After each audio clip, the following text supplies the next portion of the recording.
नमस्कार, अनादि टीवी देख रहे हैं आप। मैं हूं आपके साथ गुंजन लोधी। शुरुआत करेंगे हरियाणा डायरी की, जहां हरियाणा के मुख्यमंत्री नायब सिंह सैनी ने कहा है कि प्रधानमंत्री मोदी के नेतृत्व में पिछले 11 साल से तेज गति से काम हुआ है। हरियाणा में दूरदराज बैठे व्यक्ति तक भी योजनाएं पहुंची हैं और लोगों को दफ्तरों के चक्कर नहीं काटने पड़े। महिला, किसान, युवा, गरीब सभी को लाभ मिला है। उसे किसी दफ्तर के भी चक्कर नहीं काटने पड़े। सरकार ने योजनाबद्ध तरीके से उसको लाभ पहुंचाया। उसमें कोई भी था, उसमें महिला थी, उसमें किसान था, उसमें युवा था, उसमें गरीब व्यक्ति था। हम ये भी देखते थे कि सरकारें बोलती थी परंतु नीचे नहीं कुछ होता था। 5 साल के बाद लोगों के मन में आ जाता था कि भाई ये बोलते तो हैं परंतु काम धरातल पर नहीं होता। जब उन तक लाभ नहीं पहुंचते थे, लाभ तो पहुंचने की दूर है विजय जी, दफ्तरों में नहीं उनको जाने दिया जाता था, दफ्तर के चक्कर काटते रहते थे। ऐसी स्थितियां इस प्रकार की थी, परंतु उस शासन तंत्र को बदलने का काम नरेंद्र मोदी जी के नेतृत्व में हमारी डबल इंजन की सरकार ने किया है। और उसका परिणाम है कि हर व्यक्ति, गरीब व्यक्ति को भी ये लगने लगा 10 वर्षों के बाद कि ये सरकार मेरी है।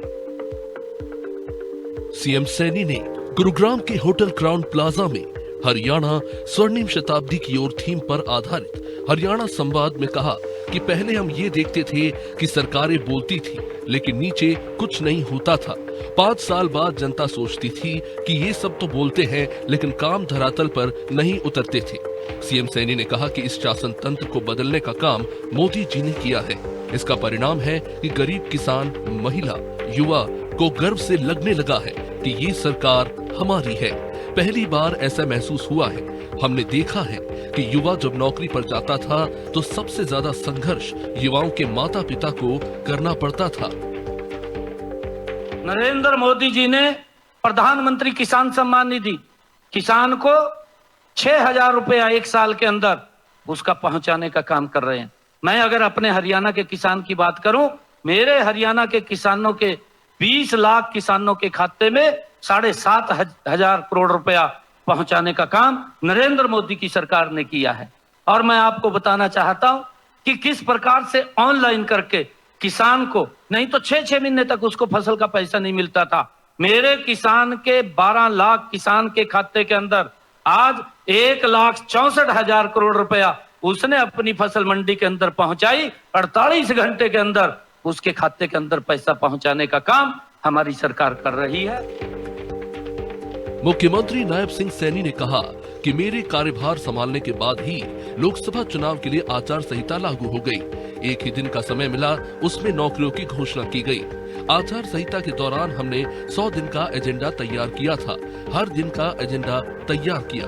कई दिन 2-2 कार्यक्रम थे। इसी बीच हर रोज 14 से 15,000 बच्चों को नियुक्ति पत्र हमने सौंपे। लाडो लक्ष्मी योजना के लिए पहले बजट में 5,000 करोड़ रुपए का प्रावधान किया।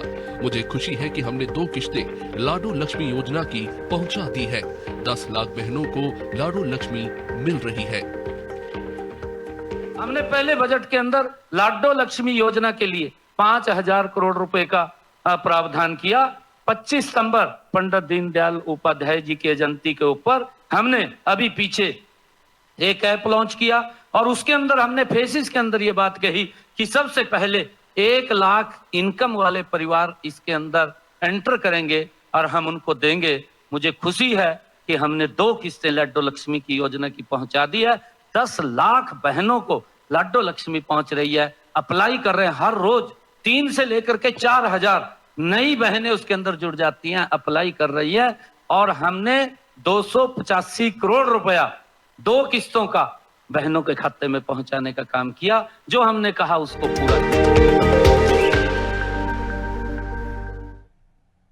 हरियाणा के मुख्यमंत्री नायब सिंह सैनी की अध्यक्षता में हुई हरियाणा कैबिनेट की बैठक में हांसी को नया जिला बनाने की मंजूरी प्रदान की गई और इस निर्णय के साथ ही हांसी हरियाणा राज्य का 23वां जिला होगा। नए जिले में 2 उपमंडल हांसी और नारनौद होंगे, जिन्हें हिसार जिले से पृथक किया जाएगा।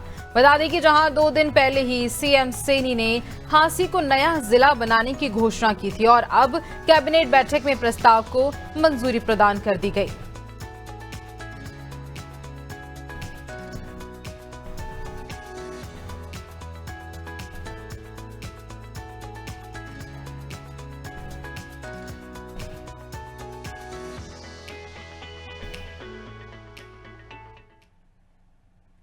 हरियाणा के मुख्यमंत्री नायब सिंह सैनी ने हरियाणा विधानसभा सत्र के पहले दिन एक अलग ही अंदाज में वहीं नजर आए। सत्र की शुरुआत में मुख्यमंत्री नायब सिंह सैनी पारंपरिक पगड़ी पहनकर सदन में पहुंचे। आमतौर पर औपचारिक परिधानों में दिखने वाले मुख्यमंत्री का ये हरियाणवी लुक प्रदेश की संस्कृति और गौरव के प्रतीक के रूप में देखा जा रहा है। सदन में मौजूद सदस्यों और गैलरी में बैठे दर्शकों के लिए सीएम का ये नया रूप आकर्षण का केंद्र रहा। सदन की कार्यवाही की औपचारिक शुरुआत शोक प्रस्ताव के साथ हुई। मुख्यमंत्री नायब सिंह सैनी ने सदन के नेता के तौर पर उन महानुभावों, पूर्व विधायकों और देश की सीमाओं की रक्षा करते हुए शहीद हुए जवानों को याद किया, जिनका पिछले दिनों निधन हुआ है।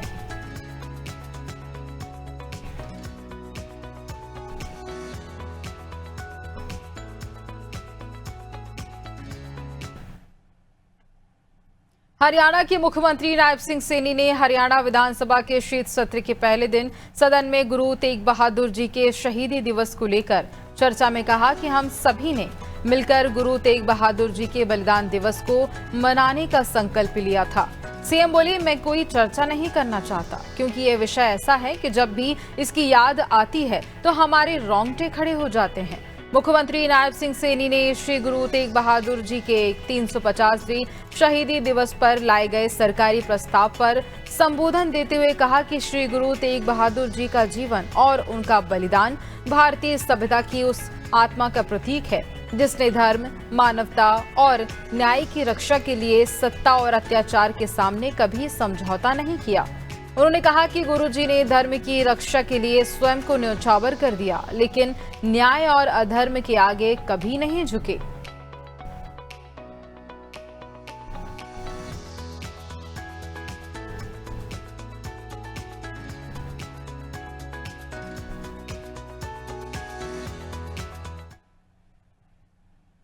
हरियाणा के मुख्यमंत्री नायब सिंह सैनी ने गुरुग्राम में जिला लोक संपर्क एवं कष्ट निवारण समिति की बैठक की अध्यक्षता की, जहां बैठक में 16 से 12 मामलों का समाधान किया गया। सीएम सैनी ने जटौली मंडी में यूरिया वितरण लापरवाही पर पैक्स मैनेजर का तबादला करते हुए एसडीएम पटौदी को जांच के निर्देश भी दिए हैं। सीएम सैनी ने नगर निगम के अधिकारियों को निर्देश दिए हैं कि गुरुग्राम शहर में सीवरेज ब्लॉकेज की समस्या नहीं होनी चाहिए।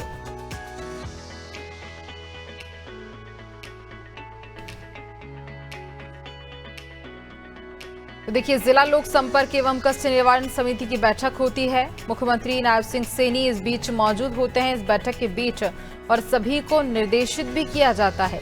गुरुग्राम शहर में सीवरेज ब्लॉकेज की समस्या नहीं होना चाहिए, इसको लेकर सभी को निर्देश दिए जाते हैं। जिला लोक संपर्क एवं कष्ट निवारण समिति की ये बैठक होती है और इस बीच मुख्यमंत्री सभी को निर्देशित करते हुए नजर आते हैं। दिशा निर्देश दिए जाते हैं इस समिति की बैठक के बीच जब मुख्यमंत्री नायब सिंह सैनी पहुंचते हैं।